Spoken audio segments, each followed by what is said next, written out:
Hello and good morning, YouTube. I'm Fathead and you're watching Fathead's Adventures in Homesteading.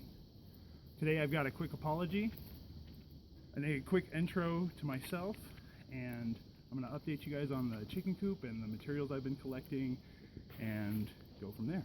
So, first things first, on my last video I would like to apologize for totally jacking somebody's outro. It's a guy I've been watching a lot of videos of. He's really good at what he's doing. I really have a lot of respect for what he's got going on. I'm going to leave a link below. Viking Preparedness, Pastor Joe Fox. You're awesome. Thank you for all your inspiration. Thank you. All right. A little bit about myself and my wife. We started urban homesteading about 2 years ago, and I say it that way because, as you can kind of see, we're in the backyard of a city.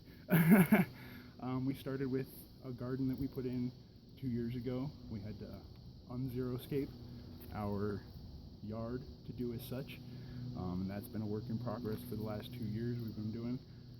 This chicken coop will be the next big step forward for us. We've been acquiring raw milk and making our own cheese and butter and doing all of that, trying to make our own breads and we started canning about a year ago now.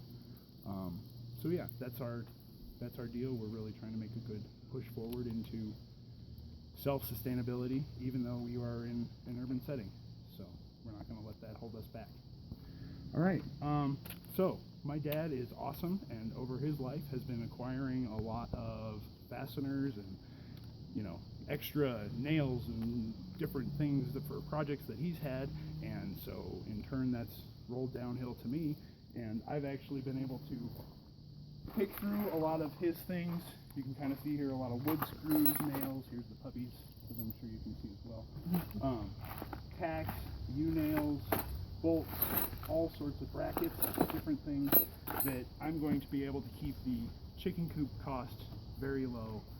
I think I'm only going to have to spend some money potentially on 2x4 or 2 and the tires or wheels that I intend to put on it, because I'm going to make it mobile. So, all that being said, I'm going to demonstrate some of how I've been taking apart the pallets. In addition, I kind of did a brief summation of my materials, realized I didn't have enough. So over the last week I've been acquiring additional free pallets that I've been getting off of Craigslist, and I'm just going to show you now kind of how I've been taking those apart in case you're interested, so that you know you can do this. I mean, it's some work, but totally worth it. Free lumber is awesome. So here we go. This one I've already kind of started.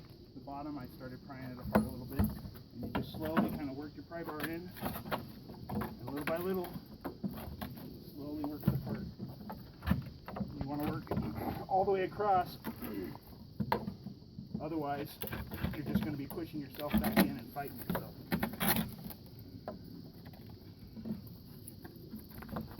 You got to kind of come at all different angles. I don't know if you guys can see this. There's 3 nails in each one of these pillars coming from the top. So that's all the friction that I'm fighting right now to get this apart.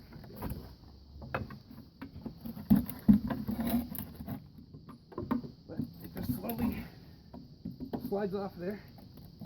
Just gotta take your time. You don't want to damage any of your boards. Damage them as little as possible.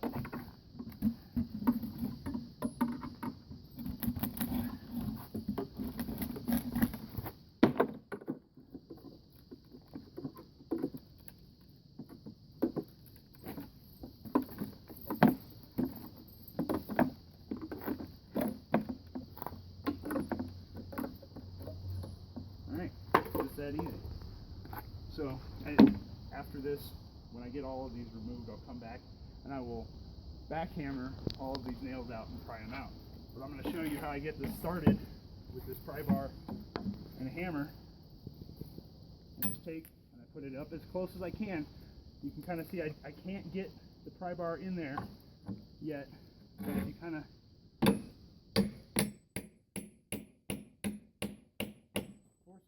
there a little bit, you can slowly get it to work in there. So I'll be right back with you here in a minute when I've got this disassembled, and I'll show you how I get the nails out.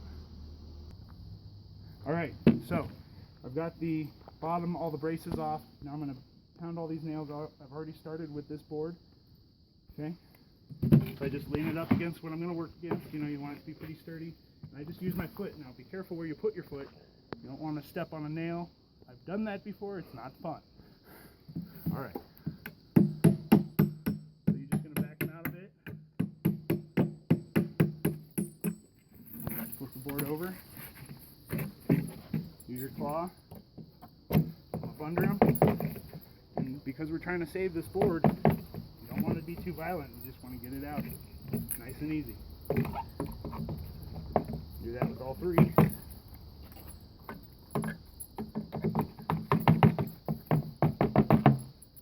And then this should, oh, there's something else in there. See, stuff I didn't even see. Take my other crowbar here. Just kind of pry this piece off and it's I don't know, here, oh, there's just a couple little tacks on the end. There you go.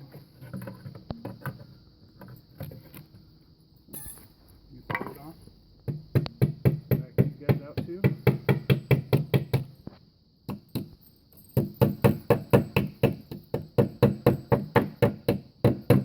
Get it to where the head's exposed.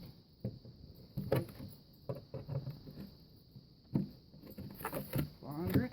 Again, nice and easy. Work it out. There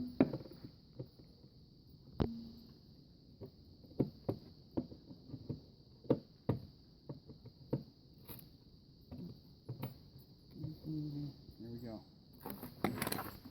And I don't want to lose these nails because I have dogs running around back here, and that would suck for them to catch one in the foot. So I'll be right back with you when I get the rest of these removed, show you my final product.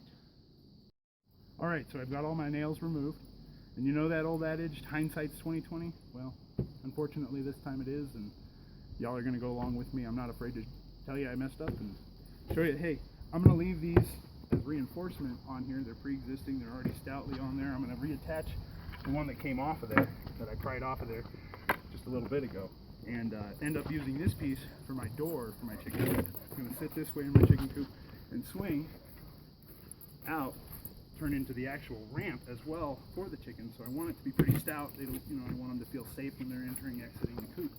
So this can just be dropped down as the ramp. They can climb up it and whatnot. So that'll be it for today. I hope y'all have a wonderful day, and we'll talk to you next time. Thanks.